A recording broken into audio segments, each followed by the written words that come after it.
We're outside today. Well, actually, not today. It's lunchtime. It's me again. Thought I'd probably do a vlog today. It's been a while. Actually, not really. I uploaded something yesterday, but that's beyond the point.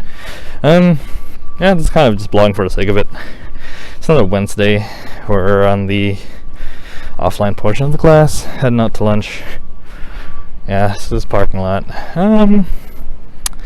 Gotta figure out what to do for a reflection. Not quite sure yet, but don't have a lot of time today. It's pretty busy. Maybe tomorrow. It's gonna have to be tomorrow. It's due Friday. But yeah, we'll figure something out. So till then, keep this as like a 40-second. It's a bit short. Yeah. Alright, probably had more stuff in this video. Oh man, it's gonna be a late upload. Alright. Till next time. Alright, I got a bit of a long walk home from errands. Oh, there I am. So, walking home from the station.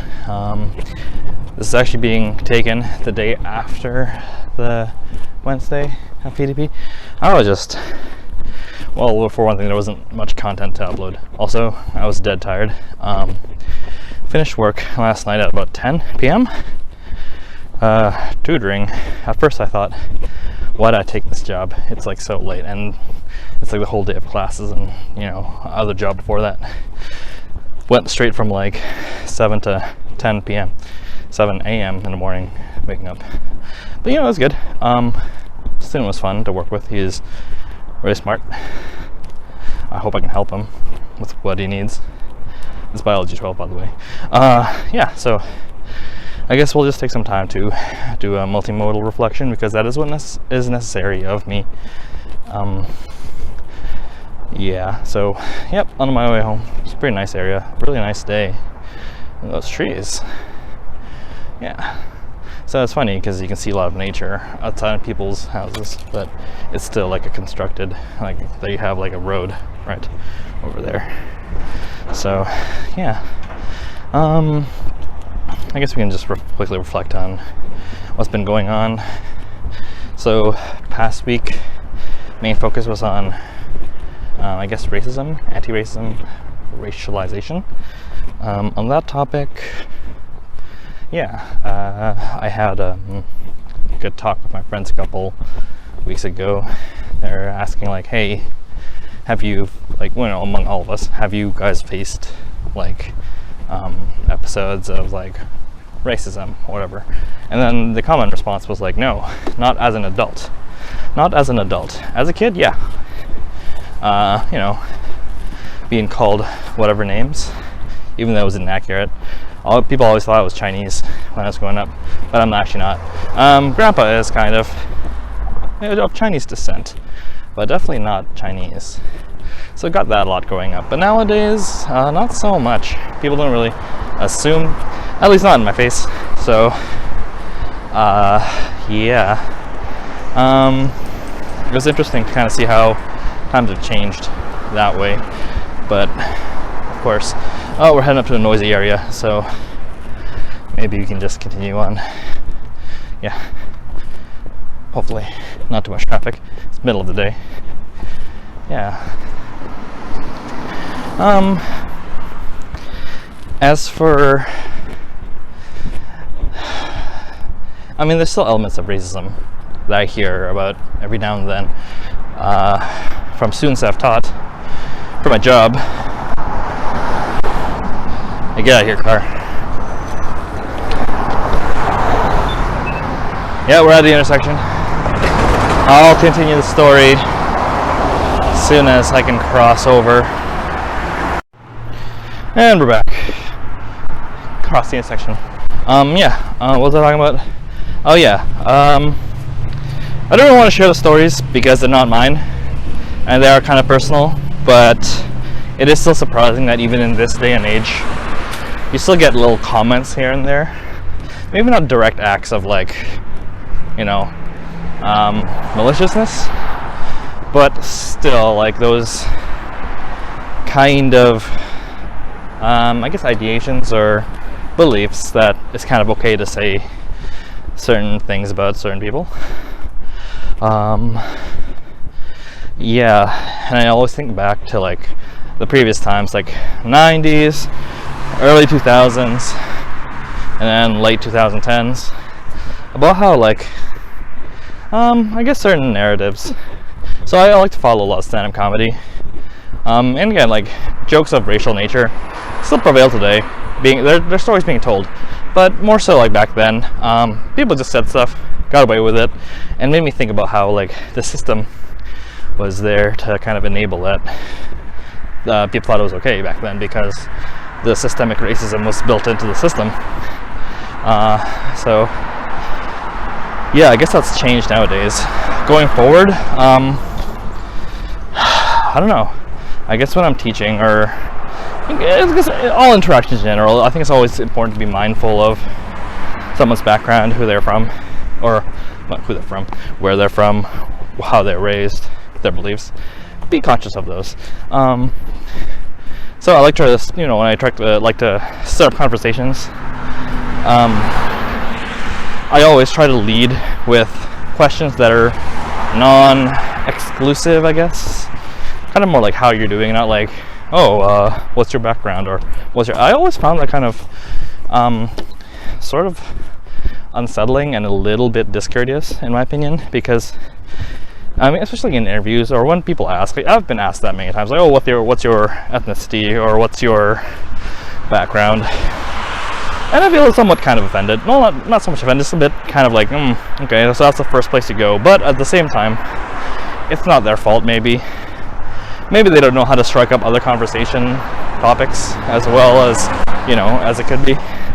So I always answer, well, my parents are from Indonesia and I was born here, and that's pretty much where I go from there. So I personally try not to ask that, because I know what it's like to be on the other side. Maybe it's a bit uncomfortable, because growing up, I was like one of the few like Indonesian people I knew. Well, I mean, obviously I was a kid, but to me, it was always like rare to see other Indonesian people around where I live, especially in Canada, right? I think nowadays there's a lot more, like way more probably. People parking, yeah. So, yeah, and every time I'd meet someone, like, oh, you're from Indonesia? And then we start speaking like in like Bahasa sometimes. Mine is a bit rusty, but it's enough to get the conversation going. So yeah, growing up, it was a bit uncomfortable because I felt like there was no one else like me. Of course, I had friends growing up and everything, and I've always considered myself very lucky to grow up with friends who are from like who have different backgrounds, different ancestries, different ethnicities, I guess, and I'm always thankful for that. Yeah, I ran out of breath, getting tired. Probably should get more exercise. And holding up this camera like this. Yeah, so whenever I try to meet younger people, I never approach them with like, hey, I say your name is like this, or your dress is like this, or whatever else about you is this. Where are you from? I like to ease into it, because I think it's important for kids, well, actually anyone, to be kind of, I guess, proud of where they came from, too, and we'll get into that later. But yeah, being proud of their heritage, where they came from. I think there's an element there that you should be kind of, aware of your culture and your history. Maybe you don't have to appreciate it, but at least be aware of where you came from, yeah. So that's that. I'm gonna cut the video now for a bit, so we'll just make it a part 2 of this. Oh man, it's my elementary school. Certainly has changed quite a lot. Yeah, good memories. Had a lot of time here. A lot of fun growing up. I really enjoyed elementary school and high school. Pretty much all my education I had a lot of fun, because I had a lot of friends to kind of hang out with and, talk to. So let's go back to what we're talking about, reflections. Yeah, so this week we covered a lot of LGBTQ 2 spirits and SOGI topics. For from personal experience, another thing I can remember is like going back, in elementary school. The kids growing up like back in the 90s, and then myself included, would always use the term like gay as a derogatory term, right? As an adjective or whatever to describe something that we didn't like at the time. And now that I think about it, I can only imagine like what it was like for my peers at the time to kind of be around that, and if they did identify as, non-cisgender, then like how that must have felt for them to really be around others who express this term, in a negative fashion. I remember growing up, there were a couple, I would say students that were around me that I knew were, maybe not cisgender, and I didn't want to, I saw a lot of bullying going on, but at the same time, I was always scared to kind of, take the side of the person being bullied. That is my own cowardice.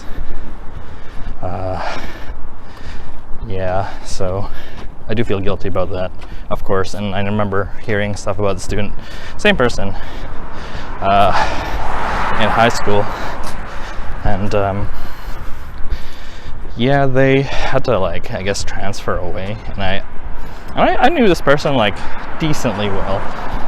They were a bit younger than me, so I didn't really know what to think at the time, but at the same time I felt like I could have done something, well, maybe. I think that kind of bullying there's a lot to it, and I wanted to be able to do something. I just didn't know at the time how to approach the situation, and at that point when I was in high school, I didn't really care about being called or like being bullied, because I didn't really get bullied in high school, but I know this person did for their sexuality, and that's always something that lingers in my mind. Like, I don't think they moved away, but I do definitely know they changed schools, so that's always something that's always going to be with me. Hey, it's the bus. Hi, bus. So again, going forward, I think the best I can do for whoever I interact with is to always try to give a safe space as best as I can, and kind of, I don't want to say step in for them, because I feel like people are pretty capable nowadays. They can, a lot of people can't take care of themselves, but you never know. I always want to be like let people know that I'm on their side, if they need it. Especially with younger people like students, to try and provide a space where they can be comfortable. I'll be like, hey, I identify as he and him. Those are my pronouns. Maybe I wouldn't lead with like asking students for their pronouns right away, unless they were comfortable with it. And maybe it's in their self-introduction, maybe. I'm not sure. I'm trying to figure that out. But, always being, I guess, sensitive. Not sensitive. Aware. And I don't want to say courteous, but there's a word. To provide a safe space for that to kind of be a part of the whatever space we are in. So yeah, we're almost home. I know this kind of dragged on quite a bit, but it's pretty much a guy sitting in, driver truck. It's pretty much a guy sitting in chair video, except I'm outside and I'm walking. So yeah, alright, well that'll be it for today's reflection.